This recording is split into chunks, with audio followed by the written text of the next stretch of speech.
Hello guys, welcome back to my YouTube channel. So आज हम ये रिश्ता नायरा कार्तिक के एपिसोड में देखेंगे कि गोयनका विला में कायरव सॉरी का कार्ड लेकर आता है और कार्तिक को कहता है, मेरी मम्मा ने मुझसे प्रॉमिस लिया था कि कितना भी बुरा लगे और मम्मा पापा से कभी भी गुस्सा मत होना। फिर कार्तिक कायरव के हाथ से सॉरी का कार्ड लेकर उसे गले लगा लेता है। फिर कायरव कार्तिक को कहता है, आई एम सॉरी पापा एंड आई लव यू। फिर कार्तिक कायरव को कहता है, and I love you too बेटा एंड आई एम सॉरी। फिर कायरव कार्तिक को कहता है, आप मुझसे सॉरी हो तो मम्मा को भी सॉरी बोल दो ना पापा। आप उनसे इतना गुस्सा क्यों हो? कल आपने उनको इतनी जोर से डांटा, वो रो रही थी पर वो बहुत अच्छी है। आप उनको सॉरी बोलोगे ना तो वो मान जाएगी। आई प्रॉमिस पापा, मैं आप दोनों की फाइट का रीजन नहीं पूछूंगा, मम्मा से भी नहीं पूछूंगा, बस आप उनको घर ले आओ प्लीज। फिर गायू कार्तिक को कहती है, करो ना वादा कार्तिक। फिर कार्तिक कायरव को कहता है, कायरव बेटा वो आपकी मम्मा नहीं है, उस लड़की का नाम सीरत है और वो कुछ नहीं लगती हमारी। आपकी मम्मा वो जा चुकी है। कार्तिक की बात सुनते ही कायरव गुस्से से अपने रूम में चला जाता है। उधर सीरत के घर के बाहर शीला दादी से कहती है, हमारे को बताओ क्या काम है उससे। फिर दादी गुस्से से शीला को कहती है, नहीं हम मुझसे मिलने आए हैं, उसी को बताएंगे कहाँ है वो। फिर इतने में सीरत दादी को बात करते हुए शीला से देख लेती है। फिर सीरत कहती है, ये बुढ़ी अम्मा कौन है, कहीं तो देखी देखी लगे है।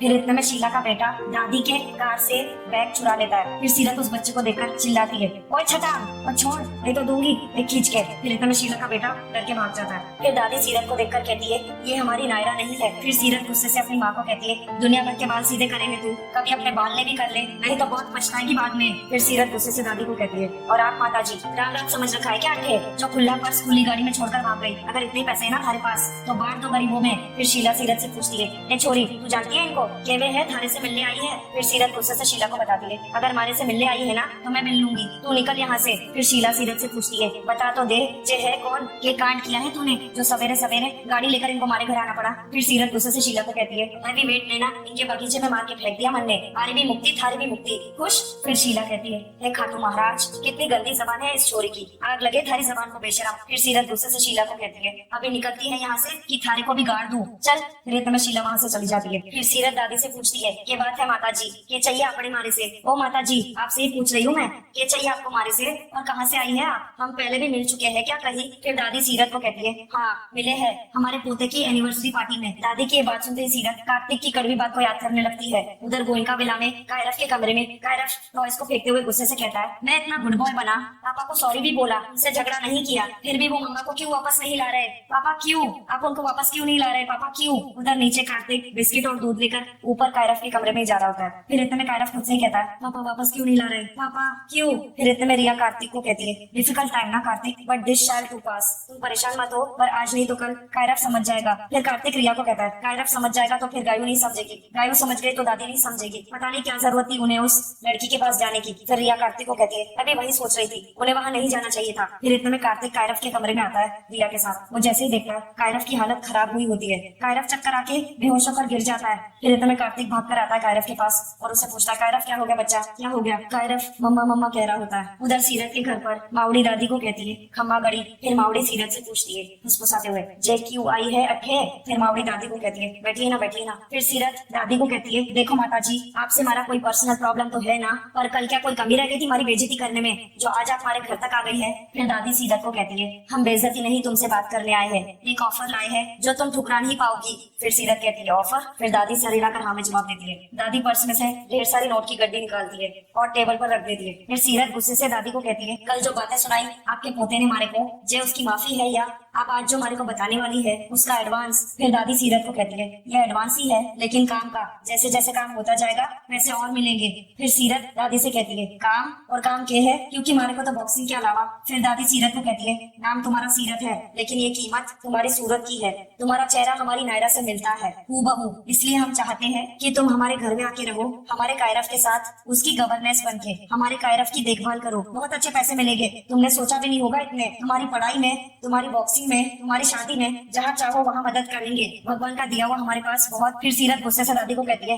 बस टाइम आउट हो गया थारा। फिर दादी कहती है, अरे। फिर सीरत गुस्से से कहती है दादी को, मैं इतनी दूर से चल के थारे घर आई उस बच्चे की खातिर और आपके पोते ने हमारे को लताड़ दिया, कल गलती से मैं पार्टी में क्या पहुंच गई, सबके सामने हमारे को दहाड़ दिया और आप आज यहाँ आ गई, ये सोच के। फिर मावड़ी कहती है, सीरत सीरत। फिर सीरत मावड़ी को इशारा करती है हाथ से, सीरत के इशारे से मावड़ी चुप हो जाती है। फिर सीरत गुस्से से दादी को कहती है, पहली बार हमारे घर आई है उस बच्चे की खातिर, इसीलिए लिहाज कर रही हूँ, नहीं तो कल जो आपके पोते ने किया ना हमारे साथ, बहुत सही मौका था उसका बदला लेने के लिए। बाहर शीला और उसका बच्चा सीरत की घर के अंदर की बात चुप के कान लगा के सुन रहे होते हैं। उधर सीरत गुस्से से दादी को कहती है, मारे को ना आप लोगों से कोई लेना देना रखना ही ना है, ना ही कोई जान पहचान रखनी है और ना ही दुश्मनी। जिस दिन से आपके खानदान से वास्ता पड़ा है ना हमारी जिंदगी के दुखों के नलके खुल गए हैं। जैसे पहले बॉक्सिंग मैच हार गई, फिर हमारा बर्थडे बर्बाद हो गया। जितनी बार खड़ी उठने की कोशिश करती हूँ ना, उतनी बार आपकी फैमिली से कोई आके हमारे को लात मार देता है। फिर दादी सीरत को कहती है, हम समझते हैं तुम अभी गुस्से में हो।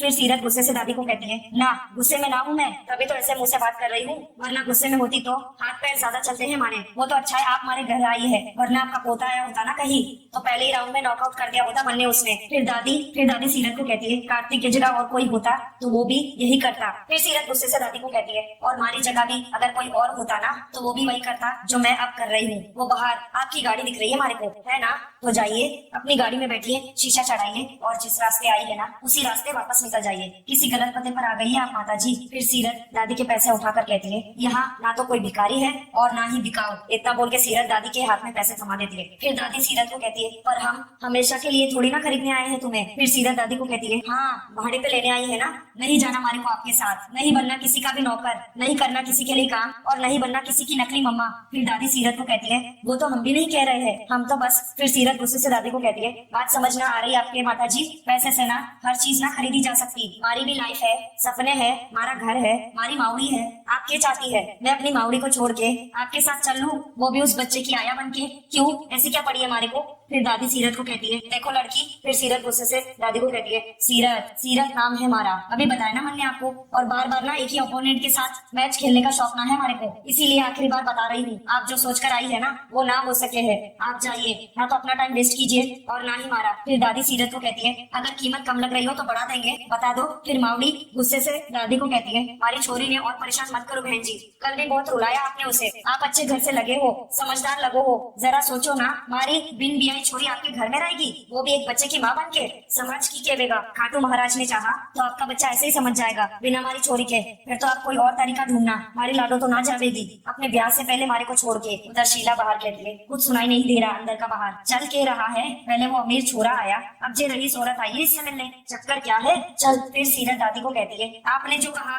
नमक का पानी समझ के पी लिया मन ने, अगर पच गया तो ठीक और निकल गया तो भी आपको दोष ना देंगे। अब आप चाय पानी पियो और दिन रहते रहते निकल लो यहाँ से, लंबा रास्ता है ना आपका। और रही बात उस बच्चे की, तो उसके लिए दुआ जरूर करूंगी पर दवा ना कर सकूंगी। फिर सीरत हाथ जोड़ के दादी को कहती है, खम्मा गनी। सीरत की कड़वी बातें सुनकर दादी काफी उदास हो जाती है। कार्तिक कायरव को हॉस्पिटल ले आया होता है, वार्ड बॉय स्ट्रेचर में कायरव को ले जा रहे होते हैं। कायरव अधमरी हालत में होता है, बेहोश। उधर दादी कार में बैठ के निकल गई होती है उदयपुर के लिए। फिर इतने में दादी को किसी की कॉल आती है। दादी जैसे ही कॉल पिक करती है, हेलो, हे भगवान क्या हो गया। उधर हॉस्पिटल में कायरव की ऐसी हालत देखकर कार्तिक बहुत उदास होकर रोने लग रहा होता है। फिर इतने में कार्तिक डॉक्टर से पूछता है, डॉक्टर साहब कैसा है कायरव। फिर डॉक्टर कार्तिक को कहता है, रिलैक्स मिस्टर गोइंका, जितने भी टेस्ट हमने किए उनकी रिपोर्ट्स बिल्कुल ठीक है, पर स्ट्रेस बहुत है बच्चे को। मैं भी जो आपने बताया उसी बात को लेके, he is missing his mother a lot, और उस सिमिलर दिखने वाली लेडी को भी दिमाग से नहीं निकाल पा रहा है। फिर मनीष डॉक्टर से पूछता है, डॉक्टर वो किसी काउंसलर। फिर डॉक्टर मनीष को कहता है, नो नॉट येट, इनफैक्ट अगर इस स्टेज पर उसे थेरेपी के लिए ले जाएंगे it not mean very good idea, क्योंकि उसकी एलिमेंट सिर्फ मेंटल नहीं है, फिजिकल भी है, और उसकी हार्ट कंडीशंस को भी इग्नोर नहीं कर सकते। फिर कार्तिक डॉक्टर से पूछता है, तो हम क्या कर सकते हैं। फिर डॉक्टर कार्तिक को कहता है, उस लड़की को यहाँ बुला सकते हैं, शी कैन रियली हेल्प। फिर इतने में दादी आती है और चिल्लाते हुए कहती है, वो नहीं आएगी। फिर दादी भावुक होकर कार्तिक को कहती है, हम यही तो बात करने गए थे लेकिन उसने मना कर दिया, हमारा कायरव कैसा है। फिर मनीष अपनी माँ को कहता है, कुछ नहीं कह सकते माँ। फिर दादी कहती है, हे भगवान। फिर अखिलेश दादी को बताता है, डॉक्टर ने कहा है कि कायरव की हालत जब भी ठीक होगी जब वो लड़की यहाँ पर आएगी। फिर मनीष अपनी माँ को कहता है, माँ कार्तिक ने बताया था कि वो लड़की गरीब है, जरूरतमंद भी होगी, कुछ पैसा ही ऑफर कर दिया होता उसे। फिर दादी अपने बेटे को कहती है, मैंने बात पैसों से ही शुरू की थी मनीष बेटा, और ये भी कहा था कि ये कम लगे तो और दे देंगे, नहीं मानी वो। फिर अखिलेश दादी को कहता है, पैसे की बजाय अगर हम उसे अपनी मजबूरी बताते तो शायद वो मान जाती। सीरत के घर पर फिर इतने में सीरत को किसी की कॉल आती है। सीरत कॉल पिक करती है और कहती है, हेलो जी डॉक्टर साहब। क्या। उधर मुकेश शीला को कहता है, बच्चे की ना बुढ़िया, टाइम भी ना है बुढ़िया के पास ज्यादा, और वैसे भी उम्र भी तो बहुत हो गई है उसकी, हाथ पैर चलते नहीं चल जाएगी ना, तुम्हारे ऊपर भी बोझ ना बनेगी और उसके दिल पर भी बोझ ना होगा। अरे तू क्या सोच रही है, मकान मालकिन बनने की तैयारी कर ले तू। अरे माऊ के जाने के बाद ना सीरत के साथ कैसे पेश आना है हमारे को अच्छे से मालूम है। डॉक्टर की बात सुनते ही सीरत बहुत बुरी तरह रो रही होती है। सीरत गुस्से से माउड़ी को चिल्लाते हुए कहती है, माउड़ी माउड़ी माउड़ी उठ, जे कौन सा टाइम है थारा सोने का? हाँ, नाटक ना कर मारे साथ, सब पता चल गया है मारे को। माउड़ी के लगाता थारे को? अगर तू ना बताएगी मारे को तो मारे को पता ही ना चलेगा। इतनी बड़ी बात छुपाई तन्ने मारे से, इतनी आसानी से छोड़ के चली जाएगी तू मारे को? के कहा था तूने मारे से कि अभी तो थारे को हमारा ब्याह करवाना है, हमारे बच्चे खिलाने हैं? कैसे खिलाएगी? डॉक्टर ने कहा कि अगर जल्दी थारा ऑपरेशन ना हुआ ना तू चली जाएगी माउड़ी। तूने वादा किया था मारे से माउड़ी की तू मारे को छोड़कर कभी ना जाएगी, फिर क्यों किया तूने ऐसा माउड़ी? क्यों नहीं बताया कि थारी बीमारी इतनी? क्यों ना बताया तूने मारे को उसके बारे में? माउड़ी उठ, बात कर मारे से, नाटक ना कर मारे सामने। उठ माउड़ी उठ, उठ माउड़ी उठ, माउड़ी उठ, उठ माउड़ी उठ, बता मारे को, बात कर मारे से। माउड़ी उठ, पर माउड़ी नहीं उठ रही होती है। सीरत की इतनी बातें सुनने के बाद भी सीरत ये देखकर बहुत ज्यादा टेंशन में आ जाती है। फिर सीरत माउड़ी को उठाते हुए कहती है, माउड़ी माउड़ी माउड़ी उठ, माउड़ी उठ, माउड़ी कुछ नहीं हुआ थारे को। फिर इतने में सीरत घबराते हुए माउड़ी की सांस चेक करती है। फिर सीरत खुश होकर कहती है, सांस चल रही है, खट्टू महाराज थैंक यू। माउड़ी तू चिंता ना कर, मैं कुछ ना होने दूंगी थारे को। उधर हॉस्पिटल में कार्तिक बहुत उदास होता है कायरव की हेल्थ को लेकर। फिर कार्तिक भावुक होकर खुद से ही कहता है, मैं अपने बच्चों के लिए ही तो जी रहा हूँ कृष्णा जी, अगर इन्हें कुछ हो गया तो मैं, और क्या मतलब ऐसे जीकर? पहले मेरी सबसे कीमती चीज मुझसे छीन ली गई और अब जो सबसे कीमती है वो इस हाल में है। कुछ नहीं चाहिए मुझे, ना घर ना पैसा, कुछ नहीं, बस मेरा बेटा मुझे लौटा दीजिए, मेरी जान, मेरा बच्चा, मेरा बेटा मुझे वापस कर दीजिए कृष्णा जी। हॉस्पिटल में डॉक्टर ने सीरत को कहती है, ऑपरेशन तो आज के आज ही हो जाएगा, अगर आप 5 लाख रुपए का इंतजाम कर लो। फिर सीरत टेंशन में डॉक्टर ने को कहती है, 5 लाख? फिर डॉक्टर ने सीरत को कहती है, हाँ इतने तो लग ही जाएंगे, बाकी की डिटेल्स आप काउंटर से ले लीजिए, वही फॉर्म भी भर लेना, तब तक मैं इनके कुछ टेस्ट करवा लेती हूँ। डॉक्टर की बात सुनकर सीरत बहुत ज्यादा शॉक में रोने लगती है। फिर रोहन सीरत को कहता है, सॉरी जितने चाहिए थे उतने तो नहीं है, पर जितने भी थे सब ले आया हूँ। फिर सीरत भावुक होकर रोहन को कहती है, थैंक यू। फिर रोहन गुस्से से सीरत को कहता है, ये फालतू की बातों में टाइम वेस्ट मत कर, और ये सोच के बाकी के पैसों का कैसे इंतजाम करेंगे। फिर सीरत रोहन को कहती है, चाहे जो हो जाए नॉकआउट तो ना होने दूंगी मैं अपनी माउड़ी को, आप चाहे ना कितनी भी जल्दी गिनती कर लो, आपके 10 गिनने से पहले पहले ना सीरत की माउड़ी खड़ी हो जाएगी, वादा है हमारा थारे से। फिर सीरत घबराते हुए रोहन को कहती है, तू ना एक पल के लिए भी हमारी माउड़ी को अकेले ना छोड़ना, मैं पैसों का इंतजाम करके आती हूँ। फिर रोहन सीरत को कहता है, इतना भरोसा तो रख दुश्मन, पर ये तो बहुत ज्यादा पैसे हैं, तू कैसे अरेंज करेगी? फिर सीरत रोहन को कहती है, हो जाएंगे, इतना बोल के सीरत वहाँ से चली जाती है। उधर हॉस्पिटल में कायरव की हालत बिगड़ रही होती है। फिर इतने में कार्तिक कायरव को देखकर कहता है, कायरव कायरव। फिर इतने में कार्तिक डॉक्टर को आवाज देता है, डॉक्टर डॉक्टर प्लीज आ जाइए यहाँ पर, देखिए फिर से कायरव को क्या हो रहा है। फिर डॉक्टर कायरव को चेक करने लगता है। फिर कार्तिक कायरव को कहता है, क्या हो रहा है आपको, पापा है ना आपके पास? फिर डॉक्टर कार्तिक को कहता है, मिस्टर गोयनका आप प्लीज बाहर वेट कीजिए। फिर कार्तिक डॉक्टर को कहता है, नहीं मैं बाहर नहीं जाऊंगा, मैं यही हूँ कायरव के साथ, आप बताइए मुझे क्या हो रहा है उसे, क्यों वो इतना परेशान हो गया वो। फिर डॉक्टर गुस्से से कार्तिक को कहता है, मिस्टर गोयनका प्लीज, डिफिकल्ट होगा आपके लिए। फिर डॉक्टर नर्स को कहता है, nurse get me injection please fast. फिर कार्तिक गुस्से से डॉक्टर को कहता है, नहीं कहीं नहीं जा रहा, मैं यही हूँ, आपको जो भी करना है कीजिए। फिर इतने में डॉक्टर कायरव को इंजेक्शन लगाता है। कायरव का ऐसा हाल देखकर कार्तिक बहुत ज्यादा टेंशन में आ जाता है और रोने लगता है। सो गाइस, आज का ये रिश्ता नायरा कार्तिक का एपिसोड यहीं पर समाप्त होता है। Thank you for watching.